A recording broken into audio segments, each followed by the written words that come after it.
അപ്പോൾ ഇന്ന് നമ്മൾ ഉണ്ടാക്കാൻ പോകുന്നത് വഴുതനങ്ങ തൈര് കറിയാണ്. അപ്പോൾ അതിന് വേണ്ട ഇൻഗ്രീഡിയൻസ് എന്തൊക്കെയാണെന്ന് നോക്കാം. ആദ്യമായിട്ട് വേണ്ടത് വഴുതനങ്ങ. ഞാനിവിടെ 2 മീഡിയം സൈസ് വഴുതനങ്ങ എടുത്തിട്ടുണ്ട്.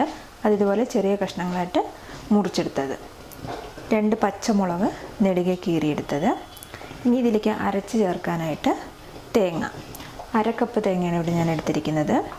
അതിൻ്റെ കൂടെ കുരുമുളക് 2 ടീസ്പൂൺ കുരുമുളക്, മഞ്ഞൾപ്പൊടി 1/2 ടീസ്പൂൺ. പിന്നെ ഇതിലേക്ക് ചേർക്കാനായിട്ട് തൈര് ഞാനിവിടെ ഒരു 3/4 കപ്പ് തൈരും 1/4 കപ്പ് വെള്ളവും ചേർത്ത് നന്നായിട്ട് അടിച്ചെടുത്താണ്. നന്നായിട്ട് കട്ടയില്ലാതെ അടിച്ചെടുത്ത തൈര്. പിന്നെ വഴുതനങ്ങ വറുക്കാനും പിന്നെ ഇതിലേക്ക് വറുത്ത് ചേർക്കാനും ആവശ്യമായിട്ടുള്ള എണ്ണ. ഇതിലേക്ക് വറുത്തിടാനായിട്ട് കറിവേപ്പില 1 തണ്ട്, 1/2 ടീസ്പൂൺ കടുക്, ഉപ്പ് ആവശ്യത്തിന്, വെള്ളം 1 കപ്പ്. അപ്പോൾ ഇത്രയാണ് വഴുതനങ്ങ തൈര് കറി ഉണ്ടാക്കാൻ ആവശ്യമായിട്ടുള്ള ഇൻഗ്രീഡിയൻസ്. അപ്പോൾ ആദ്യം നമുക്ക് ഈ മുറിച്ച് വെച്ചിരിക്കുന്ന വഴുതനങ്ങ കുറച്ച് ഉപ്പ് ചേർത്തിട്ട് നമുക്ക് നന്നായിട്ടൊന്ന് വറുത്തെടുക്കാം. അപ്പോൾ അധികം ക്രിസ്പി ആയിട്ട് വറുക്കണമെന്നില്ല, കുറച്ച് ജസ്റ്റ് ഒന്ന് വെന്താൽ മതി. അതിന് ശേഷം നമ്മളിത് കറിയിലിട്ട് വേവിക്കും. അപ്പം ഒരുപാട് ഇട്ട് വേവിക്കേണ്ട ആവശ്യമില്ല, ജസ്റ്റ് ഒന്ന് വറുത്ത് എടുക്കാം. അപ്പോൾ നമുക്കിതിലേക്ക് അല്പം ഉപ്പ് ചേർക്കാം.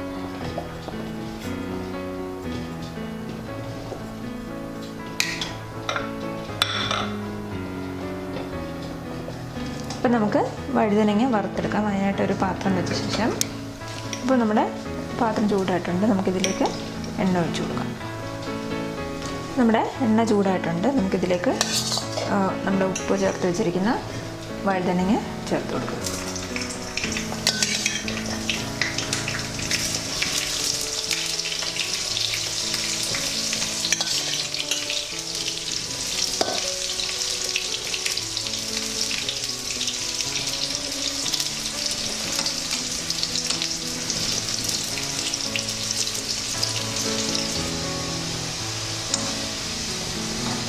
അപ്പോൾ നമ്മുടെ വഴുതനങ്ങ ഓൾമോസ്റ്റ് റെഡി ആയിട്ടുണ്ട്. നമുക്കിതൊരു പാത്രത്തിലേക്ക് മാറ്റാം.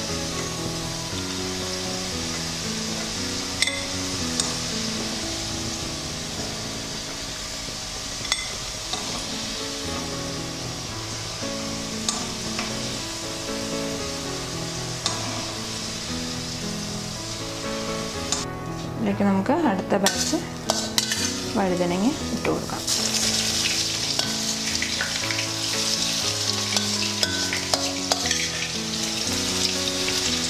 ഈ വഴുതനങ്ങ ഇവിടെ വേവുന്ന സമയത്തിന് നമുക്ക് ഈ എടുത്ത് വെച്ചിരിക്കുന്ന തേങ്ങയും കുരുമുളകും മഞ്ഞളും ചേർത്തിട്ട് മിക്സിയിലിട്ട് നന്നായിട്ട് അരച്ചെടുക്കാം. ഇത് ഏറ്റവും ഫൈനായിട്ട്, എത്ര ഫൈനായിട്ട് അരയ്ക്കാൻ പറ്റുമോ അത്രയും ഫൈനായിട്ട് അരയ്ക്കുക. അങ്ങനെ അരച്ചെടുത്തിട്ട് വരാം. അപ്പം നമ്മൾ ഇത് വറക്കുന്ന സമയത്ത് ഇവിടെ അരയ്ക്കാൻ കൊണ്ടുപോയ തേങ്ങയും കുരുമുളകും മഞ്ഞൾപ്പൊടി അരച്ച് കൊണ്ടുവന്നിട്ടുണ്ട്. ഇത് നമുക്ക് പറ്റുന്നത്ര ഫൈനായിട്ട് അരച്ചെടുക്കാം. അപ്പോൾ ഇത് നമുക്ക് അരച്ചെടുത്തത് മാറ്റി വെക്കാം. ഇനി ഇത് വറുത്ത് കഴിഞ്ഞിട്ടുണ്ട്. അപ്പോൾ അത് നമുക്ക് വേറെ പാത്രത്തിലേക്ക് മാറ്റാം. നമ്മുടെ വഴുതനങ്ങ വറുത്ത് റെഡി ആയിട്ടുണ്ട്. ഇനി നമുക്ക് കറി ഉണ്ടാക്കാൻ തുടങ്ങാം. അപ്പോൾ നമ്മൾ കറി ഉണ്ടാക്കാനായിട്ട് പാത്രം വെക്കാം. ഞാനിവിടെ മൺചട്ടിയാണ് ഉപയോഗിക്കുന്നത്. അപ്പോൾ ആദ്യം നമുക്ക് അരച്ച് വെച്ചിരിക്കുന്ന അരപ്പ് നമുക്കിതിലേക്ക് ചേർത്ത് കൊടുക്കാം.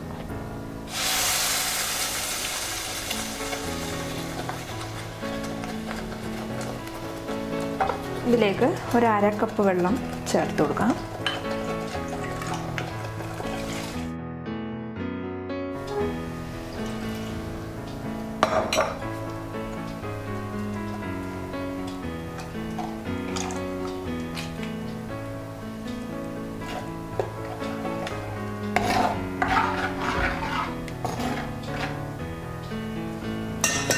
ഇനി ഇതൊന്ന് തിളയ്ക്കണം. ഇത് നന്നായിട്ട് തിളച്ച ശേഷം വേണം നമുക്കിതിലേക്ക് നമ്മൾ വറുത്ത് വെച്ചിരിക്കുന്ന വഴുതനങ്ങ ചേർത്ത് കൊടുക്കാനായിട്ട്. അപ്പോൾ ഇതിന് ഞാൻ വേറൊന്നും ചേർക്കുന്നില്ല, ഉപ്പും ചേർക്കുന്നില്ല. കാരണം വഴുതനങ്ങയിൽ ഞാൻ ഉപ്പിട്ടിട്ടുണ്ട്. അപ്പോൾ വഴുതനങ്ങ ചേർത്ത് കഴിഞ്ഞ ശേഷം മാത്രമേ ഞാൻ ഉപ്പ് അഡ്ജസ്റ്റ് ചെയ്യത്തുള്ളൂ. അപ്പോൾ ഇത് തിളയ്ക്കട്ടെ. അപ്പോൾ നമ്മളിത് നന്നായിട്ട് തിളച്ചിട്ടുണ്ട്. അപ്പോൾ കുറച്ച് വറ്റിയിട്ടുണ്ട്. നമുക്കിതിലേക്ക് ഇനി വറുത്ത് വെച്ചിരിക്കുന്ന വഴുതനങ്ങയും അതിൻ്റെ കൂടെ 2 പച്ചമുളക് 2ആയിട്ട് കീറിയെടുത്തതും കൂടെ ഇട്ട് കൊടുക്കാം.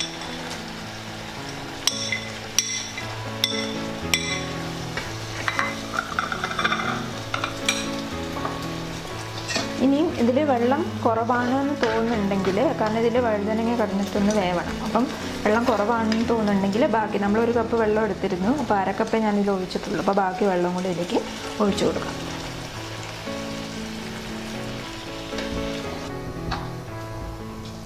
ഇനി ഇതിൽ കിടന്നിട്ട് ഈ വഴുതനങ്ങ നന്നായിട്ട് വേവണം, വെന്ത് ഉടയുന്ന വരെ വേവണം.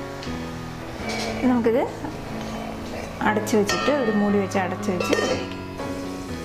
അപ്പം നമ്മൾ ഇത് വേവിക്കാൻ തുടങ്ങിയിട്ട് ഒരു 3 മിനിറ്റ് കഴിഞ്ഞിട്ടുണ്ട്. നമുക്ക് നോക്കാം. അപ്പം വെള്ളമൊക്കെ ഓൾമോസ്റ്റ് വറ്റിയിട്ടുണ്ട്. അതുപോലെ നമ്മുടെ വഴുതനങ്ങയൊക്കെ അത്യാവശ്യം നന്നായിട്ട് വെന്ത് ഉടഞ്ഞിട്ടുണ്ട്. നമുക്ക് ഇപ്പം സ്റ്റവ് ഓഫാക്കി ഇത് കുറച്ചൊന്ന് തണുക്കുന്നവരെ വെക്കാം. അപ്പം ഞാനിതിൽ ഫ്ലെയിം ഓഫ് ചെയ്തു. ഇനി ഇതൊന്ന് ചെറുതായിട്ടൊന്ന് തണുത്ത ശേഷം വേണം നമുക്ക് ഇതിലേക്ക് തൈര് ചേർത്ത് കൊടുക്കാൻ. അതുപോലെ ഈ സമയത്ത് ഉപ്പ് കുറവാണെങ്കിൽ ഉപ്പൊന്ന് ടേസ്റ്റ് ചെയ്ത് നോക്കിയിട്ട് ഉപ്പ് കുറവാണെങ്കിൽ ഉപ്പും കൂടി ചേർത്ത് കൊടുക്കുക. എന്നിട്ട് ഇത് ഒന്ന് തണുത്ത ശേഷം മാത്രം തൈര് ഇതിൽ ചേർത്ത് കൊടുക്കുക, അല്ലെങ്കിൽ തൈര് പിരിഞ്ഞു പോകും. അപ്പോൾ അതൊന്ന് ചെറുതായിട്ടൊന്ന് തണുക്കട്ടെ. അപ്പം ഇതൊരു കുറച്ച് തണുത്തിട്ടുണ്ട്. അപ്പം നമുക്ക് ഇനി ഇതിലേക്ക് തൈര് ചേർത്ത് കൊടുക്കാം.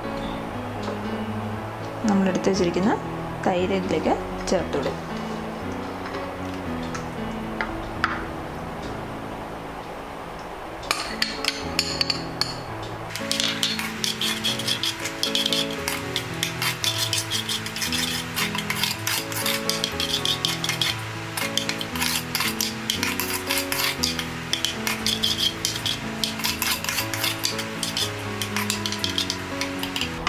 നമ്മുടെ കറി റെഡി ആയിട്ടുണ്ട്. ഇനി നമുക്കിതിലേക്ക് വറുത്തിടാം.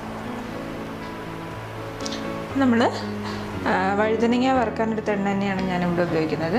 അപ്പോൾ എണ്ണ ചൂടാവട്ടെ. അപ്പം നമ്മുടെ എണ്ണ ചൂടായിട്ടുണ്ട്. നമുക്കിതിലേക്ക് കടുക് ഇട്ട് കൊടുക്കാം. നമ്മുടെ കടുക് പൊട്ടി തുടങ്ങിയിട്ടുണ്ട്. നമുക്കിതിലേക്ക് കറിവേപ്പില ഇട്ട് കൊടുക്കാം.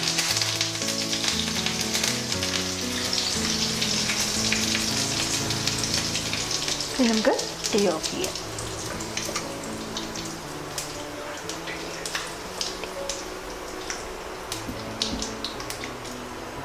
ഇനി നമുക്കിത് കറിയിലേക്ക് ഒഴിച്ചു കൊടുക്കാം.